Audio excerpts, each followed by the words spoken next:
दोस्तों एक बार फिर से आप सबका बहुत बहुत स्वागत है हमारे यूट्यूब चैनल लाइफ सीखुंदे में। जी हाँ दोस्तों, बताना चाहूंगा अगर आपने अभी तक हमारा चैनल सब्सक्राइब नहीं किया तो जल्द से लाल बटन को दबाकर चैनल को सब्सक्राइब कर दें, बेल आइकन को प्रेस करना ना भूलें ताकि हम आप तक पहुंचा सके अपनी वीडियो सबसे पहले और आप सुन पाए एक बेहतर स्टोरी। जी हाँ दोस्तों, बताना चाहूंगा हमारे इस चैनल पर हिंदी साहित्य के कवियों के बारे में, स्वतंत्र सेनानियों के बारे में, राजा महाराजाओं के बारे में और इतिहास के बारे में पूरी जानकारी दी जाती है। तो दोस्तों बने रहे हमारे साथ वीडियो के लास्ट तक।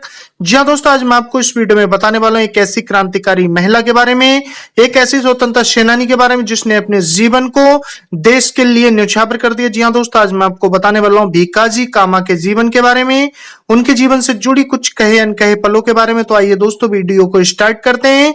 जी हाँ दोस्तों, भारतीय स्वतंत्रता आंदोलन में अपनी महत्वपूर्ण भूमिका अदा करने वाली भीकाजी कामा 24 सितंबर 1861 को मुंबई में एक संपन्न परिवार में जन्मी थी।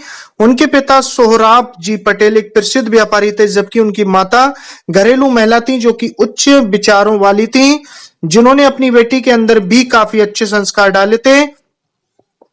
दोस्तों आपको बताता चलूं, भीकाजी कामा का पालन पोषण काफी अच्छे माहौल में हुआ था एवं शुरू से ही अच्छी शिक्षा भी मिली थी। वे बचपन से ही काफी तेज बुद्धि की छात्रा थी, इसलिए उन्होंने अंग्रेजी भाषा पर अपनी कमांड बेहतर जल्दी अच्छी कर ली। जी हाँ दोस्तों, आपको बता दें कि उन्होंने Alexander native girls English institute से पढ़ाई की। जी हाँ दोस्तों, वहीं आपको बताना चाहूंगा मैडम कामा का झुकाव शुरू से ही देश और समाज की तरफ था। अपने आसपास की घटनाओं को देख अपने जीवन के शुरुआती दिनों से ही समाज के प्रति काफी संवेदनशील थे और उनके मन में भारत के प्रति सच्ची निष्ठा और सम्मान था। शायद इसी की बदौलत बाद में उन्होंने गुलाम भारत को आजादी दिलवाने की लड़ाई में अपना अमूल्य योगदान दिया। इसी के साथ दोस्तों बताना चाहूंगा मैडम भीकम कामा का विवाह। तो दोस्तों आपको बताता चलूं, भीकाजी कामा का विवाह साल 1885 में हुआ था। जी हाँ दोस्तों, सामाजिक कार्यकर्ता एवं प्रसिद्ध ब्रिटिश वकील श्री रुस्तम के आर कामा के साथ हुआ था। दोनों ही समाज सेवा के लिए समर्पित थे, लेकिन दोनों के विचार एक दूसरे से काफी अलग थे। दरअसल उनके पति रुस्तम कामा उनकी अपनी संस्कृति को महान मानते थे, जबकि मैडम कामा भारतीय संस्कृति को अधिक महत्व देती थी एवं अपने राष्ट्र के विचारों से प्रभावित थी।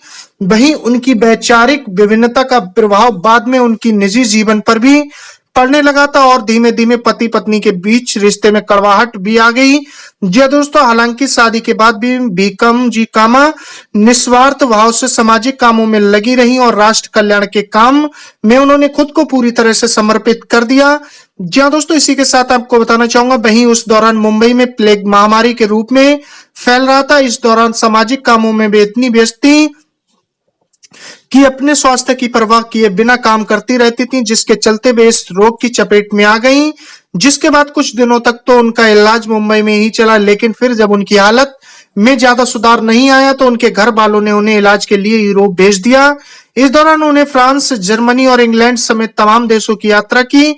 जी हाँ दोस्तों, इसी के साथ बताता चलो देश की आजादी में मैडम कामा का योगदान।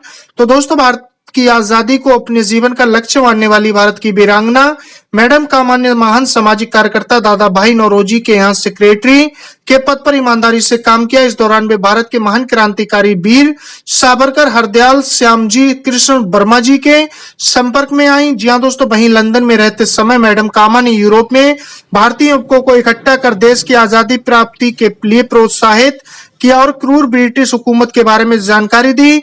इस दौरान मैडम भीकम जी कामा अपने साथियों के साथ मिलकर कुछ क्रांतिकारी रचनाएं भी लिखने लगी थी और इन रचनाओं के माध्यम से लोगों के लिए राष्ट्र प्रेम की भावना जागने लगी थी। जी हाँ दोस्तों, इसी के तहत आपको बताता चलूं विदेशी सरजमी में पहली बार लहराया भारतीय ध्वज। जी हाँ दोस्तों, भारतीय क्रांति की जननी के रूप में प्रसिद्ध मैडम भीकाजी कामा ने अपने क्रांतिकारी साथियों विनायक दामोदर सावरकर, श्यामजी कृष्ण वर्मा के साथ मिलकर भारतीय संस्कृति को ध्यान में रखकर भारतीय ध्वज की डिजाइन तैयार की थी और साल 22 अगस्त 1907 में जर्मनी में हुई इंटरनेशनल सोशलिस्ट कॉन्फ्रेंस में भारत का पहला तिरंगा झंडा फहराकर इतिहास रचा था। आपको बता दें कि इस तिरंगे में केसरिया, हरे एवं लाल रंग के पट्टे थे। केसरिया रंग विजय, हरा तथा रंग साहस और उत्साह, जबकि लाल रंग शक्ति का प्रतीक है। इसी तरह इस तिरंगे में 8 कमल के फूल थे जो कि भारत के 8 राज्यों के प्रतीक थे। इस तिरंगे के मध्य में देवनागरी लिपि में वंदे मातरम भी लिखा था। जी हाँ दोस्तों, इसी के साथ बताता चलूं कि मैडम कामा की उपलब्धि एवं सम्मान। तो दोस्तों, भारतीय क्रांति की मैडम माता कामा द्वारा देश की आजादी के लिए किए गए संघर्ष से महत्वपूर्ण योगदान के लिए भारतीय डाक ने साल 1962 में उनके सम्मान में उनके नाम पर डाक टिकट जारी किया था। मैडम कामा के सम्मान में इंडियन कोस्ट गार्ड, भारतीय तटरक्षक सेना ने भी जहाज के नाम उनके नाम पर रखे हैं। जी हाँ दोस्तों, इसके अलावा भारतीय क्रांति की माता के रूप में विख्यात मैडम कामा के सम्मान में भारत के कई सड़कों के नाम भी रखे गए। जी हाँ दोस्तों, इसी के तहत आपको बताता चलूं मैडम भीकाजी कामा की मृत्यु।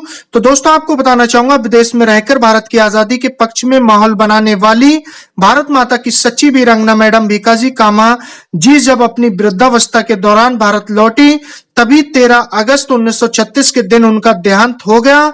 जी हाँ दोस्तों, वहीं कुछ साहित्यकारों और इतिहासकारों के मुताबिक भीकाजी कामा के मुंह से आखिरी शब्द वंदे मातरम निकले थे। इससे आप उनके हृदय में देश के प्रति प्रेम और सम्मान का अंदाजा लगा सकते हैं। तो दोस्तों, ये थी भीकाजी कामा के जीवन से जुड़ी कुछ बातें, उनके जीवन, क्रांतिकारी जीवन तो दोस्तों, और देश के प्रति उनका प्रेम। तो दोस्तों, आपको कैसे लगी ये स्टोरी कमेंट्स बॉक्स में जरूर लिख के बताएं। मिलते हैं फिर नेक्स्ट वीडियो में नेक्स्ट स्टोरी के साथ। आपने अपना कीमती वक्त दिया, तब तक के लिए धन्यवाद।